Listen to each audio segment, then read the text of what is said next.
कई बार देखा होगा कि अचानक से कोई रातों रात अमीर हो जाता है और फिर कुछ ही समय में दूसरे पल में वो फिर से अपना सारा धन खो बैठता है और गरीब हो जाता है।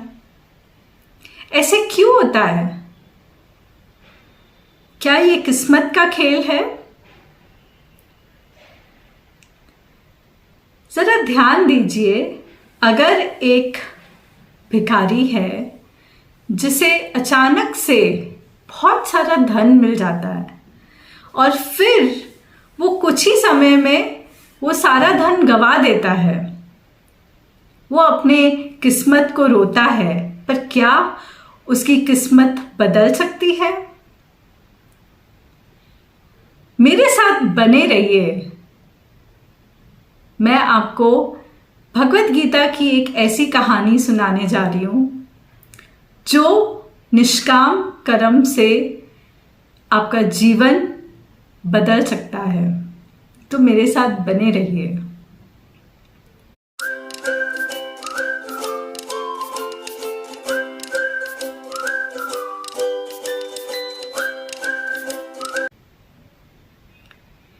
एक दिन भगवान श्री कृष्ण और अर्जुन रास्ते में जा रहे थे और वहां वो एक बूढ़े ब्राह्मण भिखारी को देखते हैं। अर्जुन को उन पे दया आ जाती है और वो उसे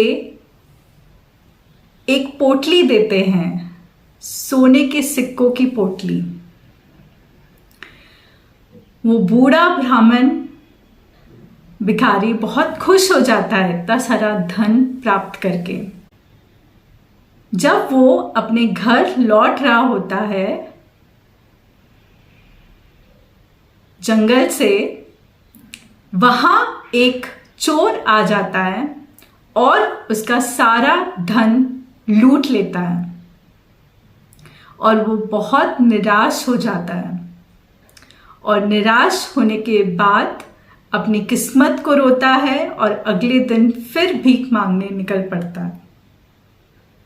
और फिर भगवान कृष्ण और अर्जुन उसे भीख मांगते हुए फिर से देख लेते हैं और फिर वो बूढ़ा ब्राह्मण भिखारी उन्हें बताता है कि उसके साथ क्या क्या हुआ और फिर अर्जुन को उस पर बहुत दया आती है और उसे एक हीरा प्रदान करता है।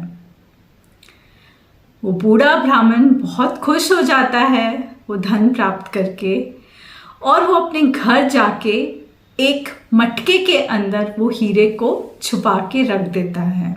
जो बहुत समय से इस्तेमाल नहीं किया हुआ था, वो मटका अपने घर में ला के वो हीरे को छुपा देता है। सोचता है कि यहाँ ये सुरक्षित रहेगा और फिर वो सो जाता है।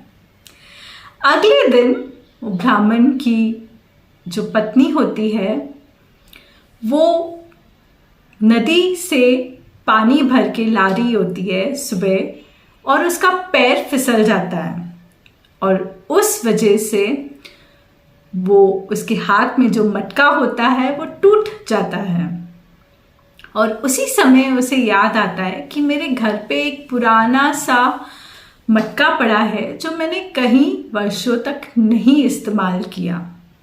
तो वही वो मटके को ले आती है और जैसे ही वो मटके को नदी के अंदर डालती है वो हीरा नदी के अंदर बह जाता है। और जब वो घर आती है देखती है कि ब्राह्मण पूरा घर ढूंढ रहा है और ब्राह्मण जब अपनी पत्नी के हाथ वो मटका पानी से भरा हुआ देखता है तो उसे समझ में आता है कि क्या घटना घटी है और फिर वो निराश होके अपनी किस्मत को रो के वो फिर भीख मांगने निकल पड़ता है।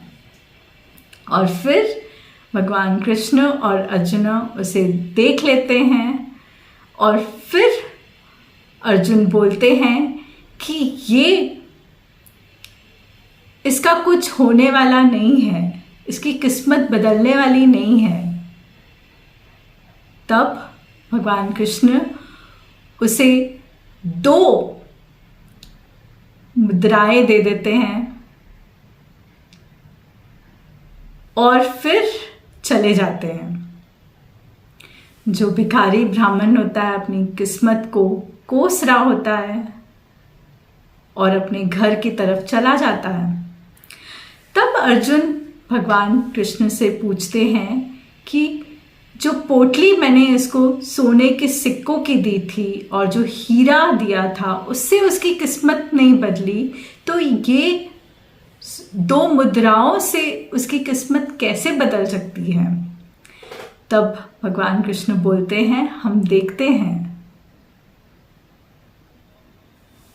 जब वो बूढ़ा ब्राह्मण भिखारी अपने घर की तरफ जा रहा होता है, वो देखता है कि एक मछुआरा मच्छी पकड़ रहा है। उसने एक मछली को पकड़ लिया है और मछली बहुत तड़प रही थी। और फिर वो सोचता है कि मैं इन 2 मुद्राओं से खाना तो नहीं खरीद सकता, भोजन नहीं खरीद सकता, तो भले ही मैं इस मछली की जान बचा लूं। तो वो मछुआरे से वो मछली खरीद लेता है और जब वो मछली खरीदता है और उसे वापस नदी में फेंकने वाला होता है, वो देखता है कि मछली बहुत तड़प रही है, उसके मुंह के अंदर कुछ तो भी फंसा हुआ है।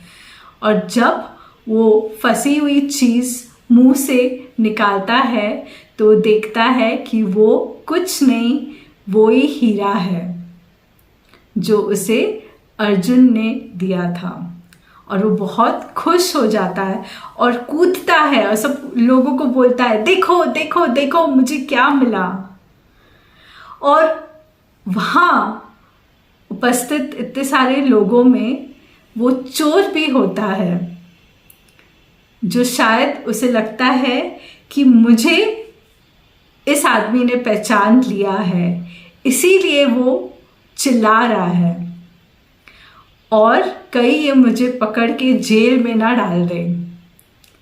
इसीलिए वो तुरंत उस आदमी के पैरों तले पड़ जाता है और उसे माफ़ी मांगने लगता है और कहता है कि आप ये अपनी पोटली वापस ले लीजिए, सोने की मुद्राओं की पोटली वापस ले लीजिए, पर मुझे जेल में मत भेजिए।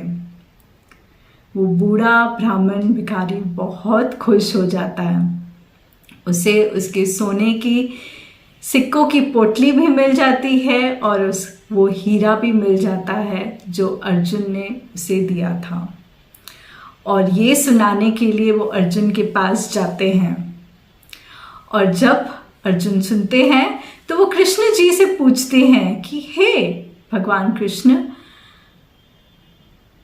जब मैंने उसे पोटली दी स्वर्ण मुद्राओं की और फिर हीरा दिया, उससे उसकी किस्मत नहीं बदली, पर आपकी इन 2 मुद्राओं से इस इंसान की किस्मत कैसे बदल गई?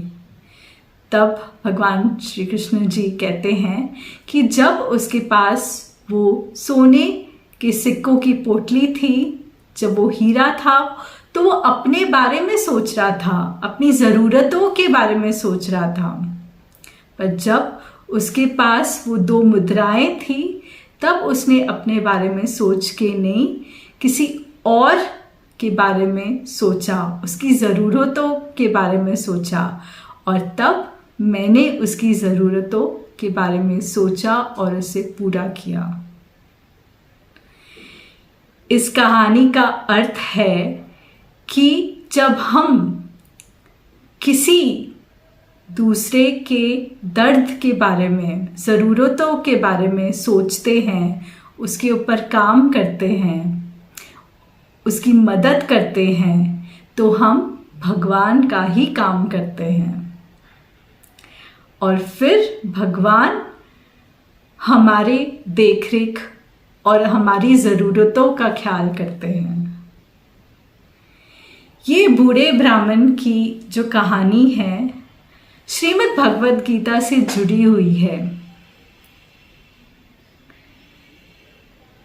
और श्रीमद् भगवद गीता में जो श्लोक है वो कहते हैं, तुम्हारा अधिकार सिर्फ अपने कर्म करने में है, उसके फल में नहीं। इसीलिए फल की चिंता किए बिना कर्म करो और कभी भी कर्म ना करने का विचार मत करो। अगर आपको ये वीडियो पसंद आया है तो ज़रूर लाइक करें, कमेंट करें, दोस्तों के साथ शेयर करें और इस चैनल को सब्सक्राइब करना ना भूलें। मैं शीतल खुराना, मैं एक स्पिरिचुअल स्पीकर हूँ।